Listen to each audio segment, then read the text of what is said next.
सबसे पहले आप बोडमास के बारे में जान जाइए, ठीक है। चलिए बताता हूँ, बी का मतलब क्या होता है, ओ का मतलब क्या होता है, और डी का मतलब क्या होता है, एम का मतलब क्या होता है, और ए का मतलब क्या होता है, एस का मतलब क्या होता है, क्योंकि इस चीज़ों को जानना सबसे ज़्यादा जरूरी होता है, ठीक है। चलिए बताता हूँ, ध्यान से देखते रहिएगा वीडियो, ठीक है। देखिए, बी का मतलब हमेशा याद रखिएगा, बी का मतलब क्या होता है, ब्रेकेट होता है, ठीक है। बी का मतलब क्या होता है, ब्रेकेट होता है। और ब्रेकेट टोटल 4 टाइप्स के होते हैं। पहला क्या होता है, पहला ये लाइनिंग ब्रेकेट होता है, ठीक है।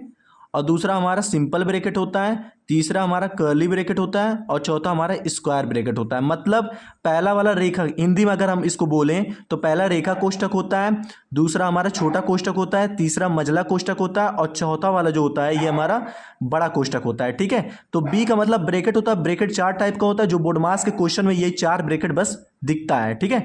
इसी चारों ब्रेकेट से रिलेटेड क्वेश्चन आते हैं बोर्डमास के, ठीक है। ओ का मतलब क्या होता है, ऑफ होता है। ऑफ हमेशा याद रखिएगा, ऑफ का मतलब मल्टीप्लाई होता है, ठीक है। डी का मतलब क्या होता है, डिवीजन। डिवीजन का मतलब होता है भाग, ठीक है। डिवीजन का मतलब क्या होता है, भाग होता है, ठीक है। एम का मतलब क्या होता है, मल्टीप्लीकेशन। क्या होता है, मल्टीप्लीकेशन, जो हमारा क्या होता है, गुणा होता है, ठीक है। ए का मतलब क्या होता है, एडिशन। ए का मतलब क्या होता है, एडिशन, जो हमारा प्लस होता है, ठीक है। यस का मतलब क्या होता है, सब्ट्रैक्शन, जो हमारा घटाना होता है। क्या होता है, घटाना, ठीक है। अब मैं आपसे बताऊंगा, ध्यान से सुन लीजिएगा। जब भी बोर्डमास के क्वेश्चन अगर आपको दिख गए इस तरीके का, ठीक है, ये चीज तो आप याद कर लीजिएगा। बी का मतलब ब्रैकेट होता है। ब्रैकेट 4 टाइप्स का होता है। ये रेखा कोष्टक होता है, ये छोटा कोष्टक होता है, ये मझला कोष्टक होता है, ये बड़ा कोष्टक होता है, ठीक है। ओ का मतलब ऑफ, मतलब मल्टीप्लाई होता है। डी का मतलब डिवीजन, एम का मतलब मल्टीप्लीकेशन, ए का मतलब एडिशन, और एस का मतलब सब्ट्रैक्शन, ठीक है। इस चीज को याद कर लीजिएगा, बहुत ज्यादा इंपॉर्टेंट है। अब चलिए हम क्वेश्चन को सॉल्व करते हैं, ठीक है। देखिए, जब भी ऐसा क्वेश्चन अगर आपको दिख गया तो इसको सही से कैसे सॉल्व किया जाता है, ध्यान से देखते रहिएगा। सबसे पहले अगर ऐसा क्वेश्चन दिख गया तो सबसे पहले ब्रैकेट के अंदर जो नंबर आपको दिख रहा है, सबसे पहले उस नंबर को सॉल्व करके ब्रैकेट को सबसे पहले हटाना है, ठीक है। पहला चीज आपको ये करना है, तो चलिए करते हैं। 7 - 2 ब्रैकेट में 7 में से 2 जाएगा, कितना बचेगा, 5 बचेगा, ठीक है। यहां तक हम कर लिए। अब आपको क्या करना है, 7 लिखना है माइनस। बहुत बच्चे क्या गलती करते हैं कि सीधा ब्रैकेट के अंदर जो नंबर दिया और ब्रैकेट के बाहर जो नंबर दिया, दोनों को तुरंत मल्टीप्लाई कर देते हैं। बट अभी ऐसा नहीं करना है आपको, अभी ऐसा नहीं करना है।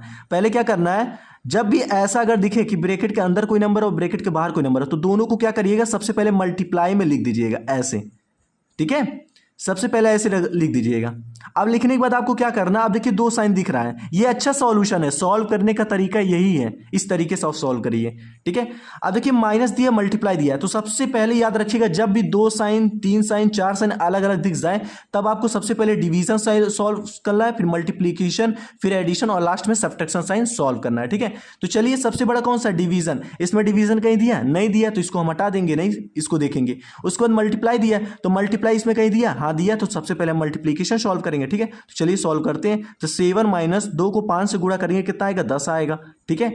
अब यहां तक जब हम कर लेंगे, जब आपका लास्ट में एक साइन बस दिखे, चाहे माइनस का, चाहे प्लस का, चाहे एडिशन का, चाहे जैसे माइनस का, प्लस का दिख जाए, गुणा का दिख जाए, डिवीजन का मतलब भाग का दिख जाए, तो आपको वही साइन सॉल्व करना है, ठीक है। अब 7 - 10 दिया है, ठीक है, तो 7 - 10 करेंगे तो -3 आएगा। अब आप सोच रहे होंगे -3 कहां से आ गया भाई, अगर 7 और 10 को माइनस करेंगे तो 3 आना चाहिए ना, बट 3 नहीं आएगा। मैं बता रहा हूं क्यों नहीं आएगा। देखिए, जब भी 2 नंबर को आप माइनस कर रहे हैं, ठीक है, और दूसरा वाला नंबर अगर बड़ा है, पहला वाला नंबर छोटा है, तो दोनों को माइनस करने पे जो आएगा नंबर लिख दीजिएगा। फिर देखिएगा इन दोनों में सबसे बड़ा नंबर कौन सा है, 10 है। अब 10 के आगे कौन सा साइन है, माइनस, तो माइनस लगा दीजिए, ठीक है। ये चीज याद रखिए। अब ये आंसर जो आपका सही है, ठीक है। और बहुत बच्चे इसी में मिस्टेक करते हैं, इसमें साइन में मिस्टेक करते हैं, और कुछ लोग क्या करते हैं, इसमें मिस्टेक करते हैं। बट आप कर सकते हैं, डायरेक्ट मल्टीप्लाई कर सकते हैं, लेकिन आपको डायरेक्ट नहीं करना, इस तरीके से करना है। सबसे पहले इन दोनों को मल्टीप्लाई में रख करके तब मल्टीप्लाई करना है, ठीक है। चलिए, आशा करता हूं किसी वीडियो में आप जान गए होंगे कि इस क्वेश्चन को सही से कैसे सॉल्व करते हैं, ठीक है।